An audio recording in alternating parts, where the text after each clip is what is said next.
Can you walk us through the Malcolm Butler situation? Yeah. The interception in 14 on the Super Bowl, that whole sequence of plays, and what do you got on that?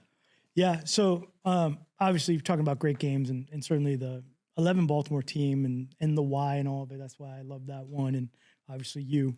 So I thought that'd be a great one. But you know, the 14 game, the 16 game, you know, the Super Bowl, there's some crazy stuff that just happened in those games. And the thing about the 14 Super Bowl with Seattle, so going back to around this time, really, when I took over the defense 11 and 10, Bill would come to me every training camp. And again, in the Bible, I had all the calls. And he'd be like, hey, he's like, every training camp, hey, when are we putting goal line 3 corner in? And I'd be like, yeah, I'm like, we got to get that in. We got to get that. I'm like, we're never going to run goal line 3 corner. Like, it's 11 personnel. Like, I'm not doing it. Like, they're going to throw. Like, it's just the whole thing. So for years, I was like, yeah, it's going in. Like, we never got it in. So as soon as we win the championship game, and I'm like, I knew we were playing Seattle, I walked in the defensive staff room, and I go, you're not going to believe what I'm about to say. And they're all like, what? And I'm like, we got to put goal line 3 corner in. And they're like, what are you talking about? I'm like, we're going to need this call in this game. I'm just telling you, like, we can't go 11 personnel and not have as much mass on the field. I'm like, we got to figure this out. So I knew like that Monday, and everyone was like, there's no way you're going to call this. And I'm like, I'm just telling you, we're going to need this call. So start drawing it up, going through the call. Why do you think you need the call? Because I knew that no one had seen it. We hadn't run this call. But what did Seattle do to make you think you might need that call? It's just 11 personnel inside the 3-yard line, trying to be able to stop Lynch, the quarterback run game, the receivers that are on the field. If you were going to go sub defense on the 2-yard line, like, just too much space. Yeah. There's just too much space. Like, he's too good. Remember, like, I played Lynch for a lot of years when he was at Buffalo. Like, my happiest day when Buffalo sent him to Seattle, I was like, I'm gonna send flowers to Buffalo. Like, get him out of it. This guy is unstoppable. I'm like, that guy was so good. So I just needed to have enough size to stop the line of scrimmage from moving. And I couldn't give up any space. And I also knew that no one had seen it. And it was going to be one of those calls where I was going to make them panic. Like, they were going to panic. I wasn't sure what they were going to do. We knew, you know, that they would have a check, which they did. We knew we'd kind of get him into that throw, the rub route. So I draw it all up, I get it ready to go. We go down. Remember, we practice like 3 days before we leave, and then we go. And I kind of told everybody, I'm like, look, we're going to put this in as soon as we get down there. But I wanted the week to really work through all the problems. Like, that's just kind of my problem solving. I wasn't going to give it to the guys and then change it. So we get down to Arizona, and, you know, I put it in, and I kind of had the guys in the right spot that I thought. We practiced it. Now, we ran that pick route. We ran it like, you know, 8 times. Of course, Ernie did the cards, but like, that was like one of those cards. I'm like, we need to see this card. Like, this is Boyce did this 5 times in practice. We did it 5. We did. And the thing was, everybody saw it. Like, it wasn't the same guy every time seeing it. We ran all the combinations. So we get into the game, or we get to the end of the week of practice, and I looked at it and I was like, there's something here I don't really like. I need to move. You know, I switched Jamie, I switched him, I switched High, I kind of moved somebody up, and I kind of switched it after we practiced it like the last day, and we kind of just walked through it. And I was like, all right, because it was really about stopping the run. Like, I was going to stop the run, and really the combination with it to that side was the snag 7 flat. I didn't worry about the other side because we knew what that was. So practice it, changed it at the last minute. I was like, okay, like, it's ready. I'm going to need this. And it's literally written, it's like 3 letters in the bottom right-hand corner of the call sheet. It's like the most tiniest call on the sheet. So we get into the game. We had talked about how tough this game was going to be. The first play of the game is my favorite play of the game. Like, you watch the defensive guys, because we knew their offensive line looked to clean the pile. Yeah. So as soon as Lynch got the ball, they were coming to take people out. And I was like, look, we're going to tackle this dude in the first play of the game. I'm like, but as soon as he's down, everybody else go find someone. Go find someone and go knock their heads off, because they're not doing that to us. And to the point of, like, one of my favorite compliments of all time, and it was probably in the 12 era, was Chris Berman, who's a great guy, great friend, came up to me and he said to me, you have the best tackling corners in the NFL. And I was like, if our corners tackle at a high level, the whole team's going to tackle at a high level. I took so much pride in that. So in that first play of the Super Bowl in 14, we tackle Lynch, everyone turns and looks and starts to take dudes out. And like Revis is like, he's going to get like one of the biggest linemen, their tackles they had that's coming. So I'm like, okay, like we're on this, right? Like we're coming. So we get into the second half and, going into halftime, we were struggling with some coverage matches, right? And they scored right before half. I was hot. Yeah. I was hot. This was a bad series, a bad play. So I am literally, I'm like, we're changing, like I'm switching some guys up. Malcolm's going to come in, the whole deal. So get into the second half and it was kind of back and forth, right? Like they were moving, we were moving. It was like, the defenses in the Super Bowl get worn out. It's just what happens. If you can control it early, you have a chance. But, if you're playing, like those games are long. And if you're moving the ball or in the first half, the second half, you're worried about, how well is the defense going to hold up. It's going to be, be a shootout. So both teams are moving the ball. And I was like, oh man, this is, we got to get one stop in the red area. We'll be okay. So it's a series going away from, like the last play of the game is on the left. So series going to the right end zone. And 3rd and 2. So I call a call. It's one of stack back or left. So the idea of the call was we're going to walk up on the edge. The defensive end, who's now Ninkovich, he's going to crash down hard and he's going to take out Lynch. And then the backer's coming off for the quarterback. So call stack back or left, 3rd and 2. Rob goes in and nails Lynch. And we stop him on 3rd and 2. So I was like, we just stopped him on a nickel defense, really 2 yards, giving the ball to Lynch. Like that's pretty. So I'm like, okay, that's going to change. That's going to change what they're doing right now.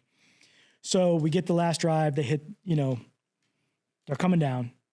They hit the big play down the far sideline. It's on the opposite side. The rule change, Duran jumps over the pile. It falls. He catches it. Now, again, I'm sitting here 2014, 7 years later, in the same stadium, in the Super Bowl, where David Tyree, who I coached in college, who was a special teams, didn't catch anything in college, catches this thing, right?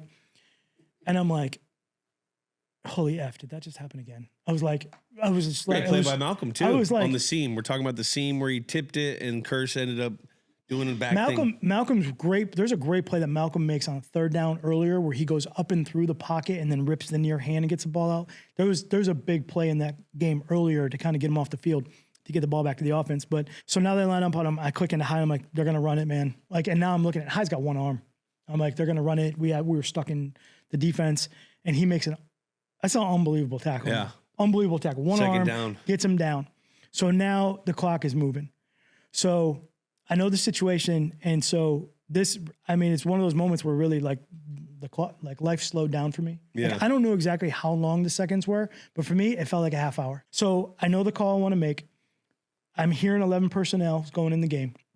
And I slide over next to Bill because I wasn't going to put it out there and let them call timeout. I didn't want them to see. No one had seen this.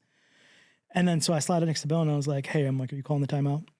And he's just staring across the field. And I'm like, Bill, are you calling the timeout? And he's not saying anything to me. And I was like, hey, I need to know because I'm not putting this out there. Are you calling the timeout? And he's like, yeah, just make your call. And I was like, okay. So I click on it. I'm like, hey, goal line 3 corner, get it out. Make sure we got Malcolm.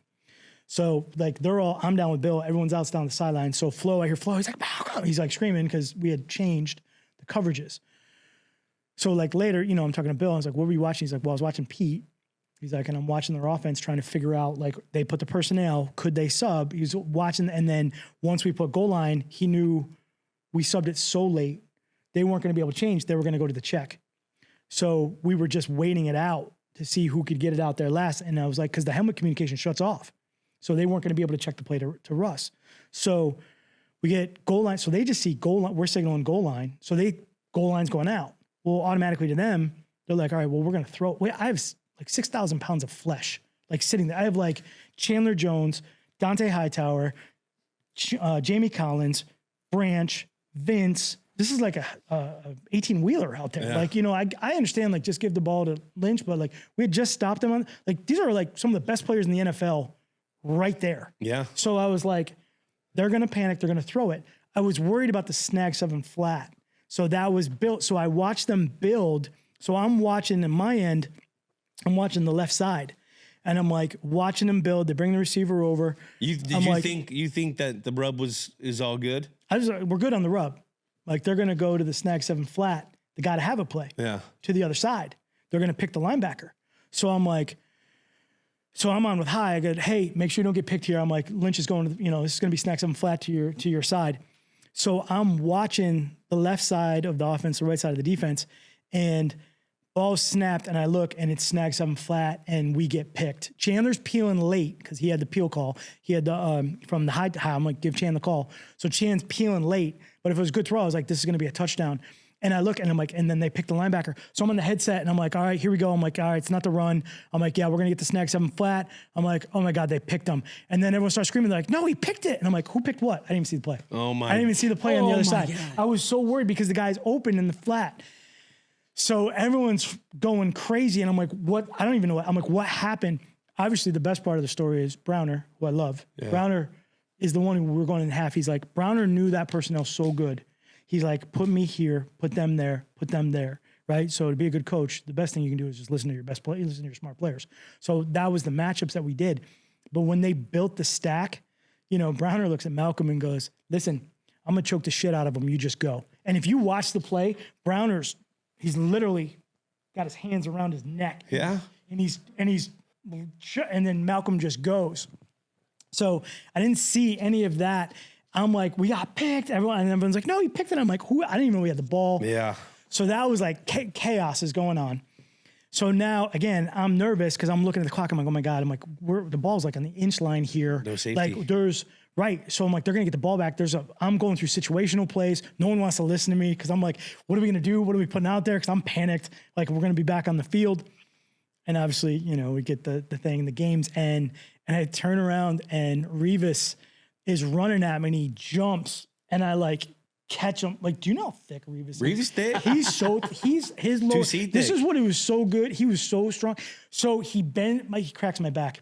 So at the end of the Super Bowl, I crack my back, like in the celebration, because he jumps up on me. I didn't care. Like, who cares? No. Like, who cares, right? Doesn't matter. Stevie B's running around me everybody's freaking out. It was like amazing. Malcolm's still crying. I think I choked out Josh. Yeah, it was like total chaos. So and my best play. If you watch the coach's copy of that tape, if you watch the end zone copy, because again we had the extended end zone because we watched the celebration and all that stuff.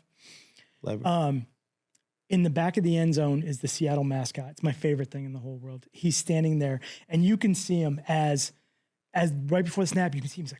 You can just see, his face, his expression isn't changing. You can see him. He's like, we're about to go back to back. We're about to hand this thing to Lynch. We're about to score. And they snap the ball, and you see him freeze, and then the ball's picked, and he just takes his hands and he puts his hand on the front of his beak, and he stands there like this, and he doesn't move, and you could just see him like, what the hell just happened? It's the funniest shit ever. I'm just telling you, it's hysterical. And he doesn't move. Like, there's chaos going on. He doesn't move for like 5 minutes. He's just standing there. It's amazing. But you know what's crazy? That's not the first time a coach has pointed out a stand thing. Oh, we watch the stands all the time. Because they watch so much film. You got to do something. With Bill and them. So they sit there.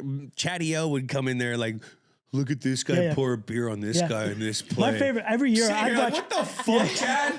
I would watch, it's true that every year, there's a guy in Buffalo, and every scoreboard, he sits in the right corner of the stadium, and it would be the middle of December. He's got no shirt on. He's got a big beer belly, and he looks kind of like, he's got long gray hair. Yeah. So I'm like, and every year he's there. And I always check. I'm like, he's still there. Same guy. No shirt. It's middle of, or in New Orleans, where the scoreboard, there'd always be a crew that in Halloween would dress in costumes and sit above the score. So you look for stuff always. But the mascot in the end zone of that thing, it's really, we had an extension. It's one of the most amazing things. But that play, how that was put together, the game, the halftime, the fact that it was like, I can't believe we're going to install this. This is like 6 years he'd been asking. I'm like, nope, here it is. We need it. We got it. We're going to have it right now. And put that in a week and have that thing go out was that was crazy. And honestly, that whole defensive year, give that, Vince Wilfork and I sat down because, he wanted to win again. He was unbelievable, man. His leadership, his guidance of hey, let's do this. We gave the defensive guys a book. We read, Legacy, the All Blacks, and we put all our words together and just kind of all the way through the season. The night before the Super Bowl, I kind of read it to the defense again and hey, this is what we said we were going to do. And, when you win the Super Bowl, yeah, I think that was the year I kind of told him like the trophy, you know, what it's like to hold the trophy, you know, and it's heavy at the top. And it was kind of like the story. And I explained to him how, you know, when we won in 04 and being able to hold the trophy and what that's like. And just all of that expression and Vince leading the charge. And, you know, we tell him like, you win a Super Bowl, like you're bonded for life. Like you're bonded for life. Like it doesn't matter where you are, when it is. Anybody on those teams call you, you are bonded for life. I have a great picture of you. I was actually just looking at it the other day. It's you and Rob and Chan after the White House. You guys are walking down the side of the bus. It's just the three of you. And I snapped it. You know, I mean, I think you got to lip her out to here and like, you know, like the whole deal. We had just been in the White, and it's like, it's the coolest shit ever. Yeah. You know, but that play, the time, it was just one of those moments in life where just time stopped for me. Yeah. And I just like, here we go. And we're gonna do this. It's gonna be crazy. It just hit me. 2 of the last couple plays, one on defense and one on offense, other than the one we were running out the clock, were adjustments added after practices, after all our prep was done. Yeah. My return route. Yeah, right. We added that on Saturday night. Yep. In the hotel, goal right? line. Yeah, goal line 3-corner. 3-corner. Yep. Added after practice. Yep. Like had to adjust it. But that shows you how smart our coaches were to understand that we needed to put that in, and how smart the players were to be able to execute it without a rep of practice. That's right. It's not us. It's you guys. It's you like guys. Having knowing that, you know, we may need this, and it comes down to it. Yeah. You know, that happened a lot of times in my career. But how fast you guys process and put that stuff together, man. Like it's amazing. Like I just, you know, like, look, I'm just lucky to be there and kind of help and do whatever I can to give you guys a chance to go play and execute. But watch you guys do that up close, man. That is a treat that, you know, I'll have with me forever, thankfully.